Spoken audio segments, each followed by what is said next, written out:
இந்த எறா வறுவல்லாம் beach side போனோம்னா, கண்டிப்பா ரூ. 200 ரூ. 300 குடுத்து வாங்குவோம். அதுவும் கொஞ்சமான குவான்டிட்டில தான் தருவாங்க. ஸோ வீட்லயே எப்படி செய்யலான்றத பார்க்கலாம். மறக்காம நம்ம வீடியோவ ஃபுல்லா பார்த்துக்கோங்க அண்ட் சப்ஸ்கிரைப் பண்ணி வச்சுக்கோங்க. இதுக்கு வந்து நான் ஒரு 1/2 கேஜி அளவுக்கு இறால் எடுத்து நல்லா வாஷ் பண்ணி வச்சிருக்கேன். இது கூடவே வந்து பார்த்தீங்கன்னா, சால்ட் வந்து கொஞ்சமா சேர்த்துக்கோங்க. உப்பு சேர்த்துட்டு நல்லா கலந்து விட்டுக்கோங்க. எல்லா மசாலாவும் ஆட் பண்ணிக்கோங்க. மிளகாத்தூள், தனியாத்தூள், கரம் மசாலா தூள், மஞ்சள் தூள், இது கூடவே கொஞ்சமா பெப்பர் சேர்த்துக்கோங்க. பெப்பர் வந்து நம்ம கடைசியாவும் ஆட் பண்ண போறோம். ஸோ அதனால வந்துட்டு கொஞ்சமாவே பெப்பர் சேர்த்துக்கோங்க. லெமன் வேணும்னாலும் லெமன் ஆட் பண்ணிக்கலாம். நான் வந்துட்டு சேர்க்கல. இது எல்லாமே நல்லா கலந்து விட்டுக்கோங்க. தண்ணி எதுவுமே சேர்க்க வேண்டியதில்ல. ஏன்னா இறால்ல இருக்க தண்ணியே வந்து விட்டு மசாலா எல்லாமே நல்லா கலந்து வந்துரும். அதனால தண்ணி எதுவும் ஆட் பண்ணாம நல்லா கை வச்சு இந்த மாதிரி பெசஞ்சு விட்டுக்கோங்க. எல்லா சைடும் நல்லா கோட் ஆகுற மாரி கலந்து விட்டுட்டு ஒரு 20 நிமிஷம் போல அப்படியே விட்டுருங்க. நல்லா ஊறி வரட்டும். அது வரைக்கும் வெயிட் பண்ணுங்க. இப்போ வந்துட்டு ஒரு தோசை கல் வச்சுக்கோங்க. அதில வந்து நான் கொஞ்சமா வந்து வெண்ணெய் சேர்த்துருக்கேன். வெண்ணெய் இல்லனாலும் நீங்க ஆயிலே ஆட் பண்ணிக்கலாம். பட்டர் சேர்க்கும்பொழுது கொஞ்சம் நல்லா இன்னும் ஃப்ளேவர்ஃபுல்லா இருக்கும். அதனால பட்டர் சேர்த்துருக்கேன். இதுக்கு ஆப்ஷனலா நீங்க வந்து எண்ணெய் கூடமே சேர்த்துக்கலாம். இல்ல வந்துட்டு நெய் சேர்த்துக்கிட்டு நீங்க அது வந்து கீ ரோஸ்ட் மாதிரியும் பண்ணிக்கலாம். ஸோ நான் வந்துட்டு இப்போ தாளிக்கிறதுக்கு கொஞ்சமா சோம்பு எடுத்திருக்கேன். சோம்பு ஆட் பண்ணிக்கோங்க. நல்லா ஃப்ளேவர் குடுக்கும்.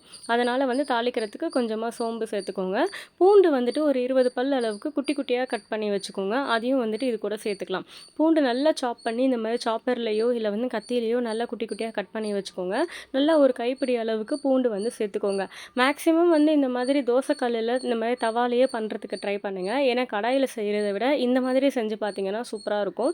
எண்ணெய் கொஞ்சம் ஒட்டுற மாதிரி இருக்கும். கொஞ்சம் நல்லா வந்து 2 சைடும் திருப்பி போட்டுக்கோங்க. ஒரு 2 நிமிஷத்துக்கு ஒரு வாட்டி.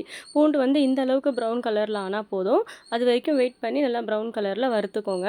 இதுக்கு மேலேயே வந்துட்டு நம்ம மேரினேட் பண்ணி வச்சிருக்க இந்த இறால வந்துட்டு சேர்த்துக்கலாம்.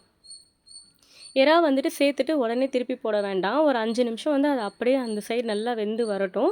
அதுக்கப்புறமா 2 சைடும் நல்லா திருப்பி போட்டுக்கோங்க. கொஞ்சம் ஒட்டுற மாதிரி இருக்கும். ஏன்னா வெண்ணெய் சேர்த்ததுனால. நல்லா ஒரு தோசை கரண்டியோ இல்ல பெரிய கரண்டி ஏதாவது இருந்துச்சுனாலும் நல்லா வந்து சேர்த்து விட்டு கலந்துக்கோங்க. தண்ணி எதுவுமே சேர்க்க வேணாம். ஏன்னா இறால்லேருந்து வர தண்ணியே வந்து நல்லா வெந்து வந்துரும். அதனால தண்ணி எதுவுமே சேர்த்துறாதீங்க. 2 சைடும் நல்லா திருப்பி போட்டு வச்சுக்கோங்க. இந்த அளவுக்கு திருப்பி போட்டதுக்கப்புறமா பெப்பர் வந்து ஆட் பண்ணிக்கோங்க. மிளகுத்தூள் வந்து எந்த அளவுக்கு வேணுமோ அந்த அளவுக்கு காரத்துக்கு ஏத்த மாரி சேர்த்துக்கோங்க. நிறைய காரம் பிடிக்குன்ற அளவுக்கு வந்து இருந்துச்சுன்னா, மிளகும், சீரகமும் சேர்த்து பொடி பண்ணிட்டு கூட நம்ம இது கூட சேர்த்துக்கலாம். நல்லா கலந்து விட்டுட்டு சாப்பிட்டு பாருங்க. சூப்பரா இருக்கும். ஆக்சுவலா இது எல்லா சாதத்துக்குமே செம்ம காம்பினேஷனா இருக்கும். எங்க வீட்லலாம் வந்து இத அப்படியே குடுத்துட்டாலே சாப்ட்டுருவாங்க. நான் சொன்ன மாதிரி கொஞ்சம் நடுவுல வந்துட்டு ஒட்டுற மாதிரி தான் இருக்கும். நல்லா கரண்டி வச்சுட்டு அந்த க இருக்குல்ல ஒட்டிட்டு இருக்குல்ல, அதோட சேர்த்து வந்து கிளறி விடுங்க. ஏன்னா, அதான் வந்து டேஸ்ட்டே எடுத்து குடுக்கும். இந்த மாதிரி செஞ்சு பாருங்க. ரொம்ப சிம்பிளா இருக்கும். ஆனா செய்ற வேலை வந்து ரொம்பவே கம்மி. எதுவுமே கட் பண்ண வேண்டியதில்ல பூண்டு தவிர. கண்டிப்பா ட்ரை பண்ணி பாருங்க. மறக்காம சப்ஸ்கிரைப் பண்ணிக்கோங்க.